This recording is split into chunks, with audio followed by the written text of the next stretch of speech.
이고경비단 경복궁교회 선교 회원 여러분, 한 주 동안 평안하셨습니까? 샬롬, 샬롬, 샬롬. 부활주일 후 첫 번째 주일을 맞이하였습니다. 코로나19 사태가 진정되는 가운데 총선도 잘 치렀지만 아직 교회 문이 열리지 않아 가정에서 주일 예배를 드리게 됩니다.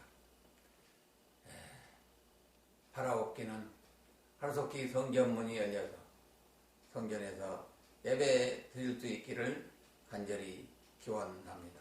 오늘 설교 제목은 갈릴리 호숫가에 찾아오신 부활의 주님에 관한 내용입니다. 본문 내용은 부활하신 예수님이 갈릴리 호수에서 고기잡이에 나선 제자들에게 찾아오셔서 일어난 사건입니다.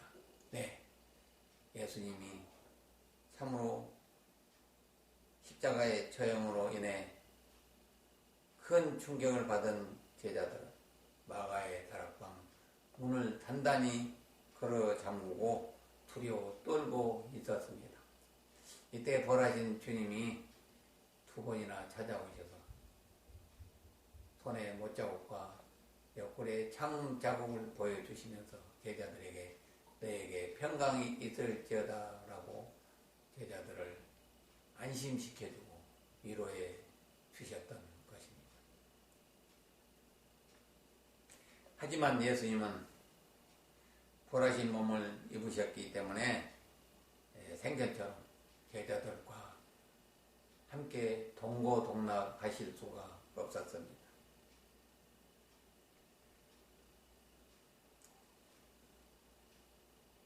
그렇기 때문에 제자들은 늘 어찌할 바를 모르고 불안하게 지낼 수밖에 없었습니다. 이때 마태복음 28장 10절에 보면은 두려워하지 말고 갈릴리에 먼저 가 있으라고 말씀하신 예수님의 그 말씀이 생각이 났습니다.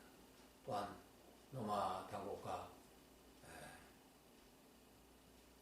예루살렘 공의에서 핍박이 계속되자 이를 피해 갈릴리 고향으로 내려갈 결심을 하였던 것입니다. 갈릴리의 낙향에 있던 시몬 베드로를 비롯한 7명의 제자들은 모두 어부 출신이었습니다. 따라서 베드로의 제안으로 자연스럽게 디베리아 호수, 즉 갈릴리 호수에 고기 잡으러 나서게 된 것입니다. 예수님이 계시지 않는 제자들만의 고기잡이, 막상 3년 만에 갈릴리 호수에 고기잡이를 나서게 되었던 것입니다. 과연 예수님이 계시지 않는 제자들만의 고기잡이 어떠하였을까요? 본문을 통해서 상세히 살펴보도록 하겠습니다. 첫 번째로 고향으로 낙향한 베드로를 비롯한 제자들의 모습을 살펴보도록 하겠습니다. 요한복음 21장 1절부터 3절 말씀인데요. 시간 관계상 눈으로 목독해 주시면 감사하겠습니다. 네, 감사합니다. 갈릴리 고향으로 내려온 베드로를 비롯한 제자들은 베드로와 요한의 형제, 그리고 도마와 나다네, 빌립 등 모두 7명 갈릴리 출신이었습니다. 그들은 베드로의 제안으로 갈릴리 호수에 고기 잡으러 나갔던 것입니다. 3년 만에 고기잡이라 낯설기도 하고 또 감회가 새로웠습니다. 7명의 제자들은 옛 경험을 되살려서 밤새도록 물고기 잡이에 최선을 다했습니다. 그런데 이거 어찌된 일입니까? 동이 터올 때까지 단 한 마리의 물고기도 잡을 수가 없었던 것입니다. 이처럼 예수님이 함께 하지 않는 고기잡이는 빈 그물 뿐이었습니다. 예수님이 제자들의 고기잡이에 보이지 않는 손길로 간섭하신 것이 분명한 것 같습니다. 이렇듯 주님이 함께 하시지 않으면 사람을 낚는 제자의 사역도 빈손이 될 것임을 보여주신 것입니다. 사랑하는 성도 여러분, 여러분은 어떤 일을 열심히 하였는데 아무런 성과가 없을 경우 10종 팔고 예수님이 여러분과 함께 하시지 않아서입니다. 즉 무슨 일을 행할 때 예수님을 주인으로 모시지 않고 파트너로 모시지 않는 그런 결과이기 때문입니다. 두 번째로 날이 될 무렵까지 단 한 마리의 물고기도 잡지 못하고 빈 그물을 건지고 있는 제자들에게 예수님이 찾아오셨습니다. 요한복음 21장 4, 6절 말씀 같이 읽도록 하겠습니다. 날이 새어갈 때 예수께서 바닷가에 서셨으나 제자들이 예수신 줄 알지 못하는지라. 예수께서 이르시되 얘들아 너에게 고기가 있느냐? 대답하되 없나이다. 이르시되 그물을 배 오른편에 던지라. 그리하면 잡으리라 하시니 이에 던졌더니 물고기가 많아 그물을 들 수가 없더라. 아멘. 아침이 되어 빈 그물만 챙겨 있는 제자들에게 예수님이 갈릴리 호숫가에 나타나셔서 얘들아 고기를 잡았느냐고 말씀하십니다. 예수님은 제자들이 고기잡이가 빈 그물임을 이미 아시고 질문하신 것입니다. 아니요, 잡지 못했습니다 라고 말씀드리자 배 오른편에 그물을 던지라. 그래야만 잡을 것이다 라고 말씀하십니다. 어부 출신 제자들은 밤새도록 고기를 잡기 위해서 배 오른편 앞뒤 할 것 없이 던져보지 않은 곳이 없었습니다. 그런데 물고기 잡이 전문가도 아닌 예수님께서 제자들에게 찾아오셔서 또 다시 배 오른편에 그물을 던지라고 말씀하신 것입니다. 어부들의 경험상으로 봐서는 아무 소용이 없는 그런 일인 것 같았습니다. 하지만 제자들은 예수님 말씀에 순종하여 배 오른편에 그물을 던졌던 것입니다. 그래야 했더니 이게 웬일입니까? 한 마리도 잡지 못했던 물고기들이 그물을 들 수가 없을 정도로 많고 큰 물고기가 잡힌 것입니다. 순종으로 인한 기적이 일어난 것입니다. 갈릴리 호수에 있는 대표적 물고기, 요즘은 베드로 물고기라고 하죠. 그 물에 가득 잡혔으나 그 물이 찢어지지 않았던 것입니다. 이러한 은혜는 차후 제자들이 교회 사역 시 성도들이 흩어지지 않냐고 하나가 되어 가득할 것을 미리 보여주신 것입니다. 요한복음 21장 11절입니다. 시몬 베드로가 올라가서 그물을 육지에 끌어올리니 가득히 찬 물고기가 153마리라. 이같이 많으나 그물이 찢어지지 아니하였더라. 아멘. 시몬 베드로가 그물을 육지에 끌어올려서 물고기 숫자를 세어봤더니 153마리가 잡혔던 것입니다. 이렇게 많은 물고기가 잡혔으나 그물이 찢어지지 않은 풍성한 은혜를 입었던 것입니다.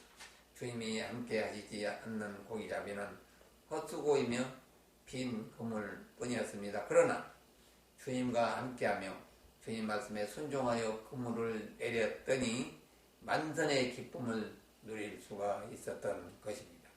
따라서 영혼군 선교 사역에 있어서도 주님이 함께 하시지 않으면 제자들의 빈 그물처럼 단 한 명의 생명도 구원으로 인도할 수가 없는 것입니다.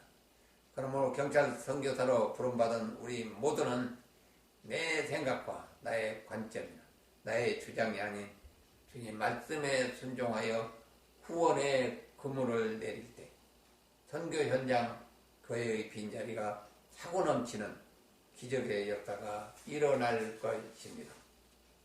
여기서 153이라는 숫자를 모남이라는 회사가 볼펜에 새겨서 큰 문구 회사로 성장한 것을 볼 수가 있습니다. 이처럼 하나님의 말씀 한마디, 한 단어를 붙잡고 평생에 성공한 사람들이 유럽에는 너무나 많습니다. 우리나라의 대표적으로 이 모나미를 들 수가 있습니다. 네, 153이라는 숫자는 구약을 10으로 상징합니다. 또 신약을 7로 상징하는데요. 다음은 17이죠. 이 17을 연산하면 1 더하기 2 더하기 3 더하기 17 더하기를 하면은 연산하면은 153이라는 숫자가 나옵니다. 이것은 이방인과 유대인 모두를 구원하는 의미라고 말할 수가 있습니다.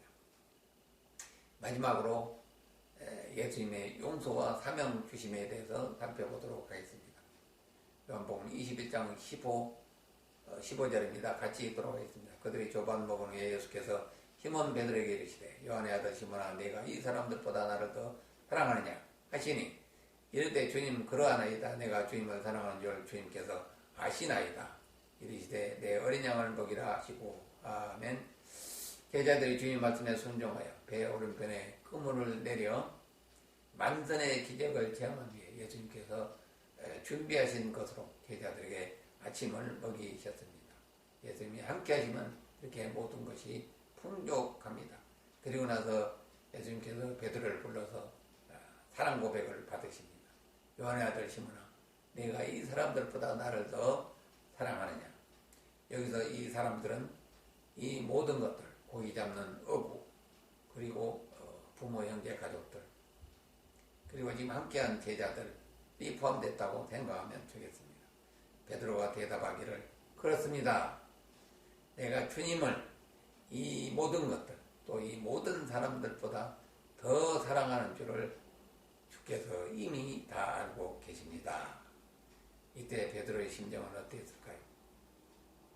주님을 면전에서 저주까지 하면서 부인했던 자신을 예수님은 단 한마디의 꾸중도 않으시고 조반을 먹이신 후에 내가 나를 사랑하느냐라고 연거푸 3분이나 질문하신 것입니다. 이 모든 것들보다 주님을 더 사랑한다는 다는 베드로의 고백을 들으신 후에 예수님께서는 내 양을 먹이라 내 양을 치라 라고 말씀하셨습니다. 이것은 제자들에게 주님을 대신하여 어린 양들을 섬기고 보살피고 목양하라는 사명을 주신 것입니다. 즉 교회를 세워 양떼들 곧 성도들을 양육하라는 것입니다. 이처럼 보라신 예수님께서는 승천하기 전에 베드로를 비롯한 제자들에게 사랑과 용서를 통해서 예수님과의 관계를 회복시켜 주시고 또한 교회를 세우는 사명을 주시기 위해서 갈릴리 바닷가로 제자들을 찾아오셨던 것입니다. 결론을 말씀드리도록 하겠습니다. 네, 갈릴리 호숫가에서 잔뼈가 굵도록 어부 생활했던 베드로를 비롯한 제자들은 예수님께서 십자가에서 죽으시고 부활하신 후 거의 3년 만에 갈릴리 호수로 고기잡이를 나왔던 것입니다. 3년 만에 공백이 있었다고 하지만 그들에게 고기잡이 잡는 일만큼은 무엇보다도 자신이 있었습니다. 그런데 이게 웬일입니까? 그들은 밤새도록 고기잡이를 최선을 다했지만 단 한 마리의 고기도 잡을 수가 없었습니다. 이럴 수가 지금까지 이런 적은 거의 없었는데 예수님이 함께 하시지 않는 고기잡이는 실패의 빈 그물이 올라올 뿐이었습니다. 왜냐하면 제자들은 과거에는 고기를 잡는 어부들이었지만 이제는 사람을 낚는 어부, 즉 사도들, 예수님의 제자들이 되었기 때문입니다. 따라서 예수님이 함께 하시지 않으시는 가운데 고기잡이는 실패할 수밖에 없었던 것입니다. 이것은 향후 제자들의 선교 사역에 있어서 주님이 함께 하시지 않고서는 단 한 사람도 주께로 인도할 수 없다는 사실을 이 고기잡이의 빈 그물이 입증하고 있는 것입니다. 예수님 말씀하십니다. 배 오른편에 그물을 던지라 그리하면 잡으리라. 제자들은 밤새도록 배 오른편 왼편 앞뒤를 던져보지 않은 곳이 없었습니다. 그러나 결과는 헛수고했습니다. 그렇지만 주님의 말씀대로 주님의 말씀에 순종하여 배 오른편에 그물을 던졌더니 그물을 들 수 없을 정도의 많은 물고기가 잡힌 것입니다. 그렇습니다. 전도의 현장에서 선교의 현장에서도 예수님이 함께 하시고 그 말씀에 순종하여 나갈 때 어떤 어려움에도 불구하고 수많은 영혼들이 주께로 넘쳐나게 돌아올 것이 확실한 것입니다. 한편 예수님께서는 자신을 3번 부인한 베드로와 또한 십자가 지실 때 주님 곁을 떠났던 모든 제자들을 용서하시고 회복시키기 위해서 갈릴리를 찾아오신 것입니다. 주님 덕분에 만선의 기쁨으로 구이자배를 마친 제자들에게 초반을 먹이신 후에 주님께서는 베드로를 포함한 제자들에게 사랑 고백을 받으신 것입니다. 그리고 마태복음 28장, 마가복음 16장에서 제자들에게 전도의 사명을 주신 것처럼 오늘 본문 요한복음 21장 말씀에서도 베드로를 비롯한 제자들에게 교회를 세우고 어린 양들을 목양하는 사명을 주셨던 것입니다. 사랑하는 성도 여러분, 우리 성도님들도 하나님의 택한 백성이고 주님의 제자들입니다. 따라서 주님이 주신 전도의 사명, 선교의 사명을 최선을 다해서 감당해야 할 것입니다. 그러나 아무리 힘쓰고 애쓸지라도 주님이 함께 하시지 않는 사명 감당은 헛수고가 되어 빈 군물을 둘 수밖에 없습니다. 이처럼 예수님이 함께 하시지 않으면은 교회든 가정이든 영혼군의 도구로 전혀 쓰임 받을 수가 없다는 것을 명심해야 할 것입니다. 그러므로 저와 여러분 모두가 주님을 주인으로 모시는 교회와 가정이 되고 또 주님의 말씀에 순종하는 성도가 됨으로써 주님이 함께 하시는 경찰 선교와 삶의 현장에서 만선의 기쁨을 누리며 부활의 기쁨과 소망을 전하는 경복궁교회 성도님들과 교회 되시기를 주님의 이름으로 축원드립니다. 축원드립니다. 아멘.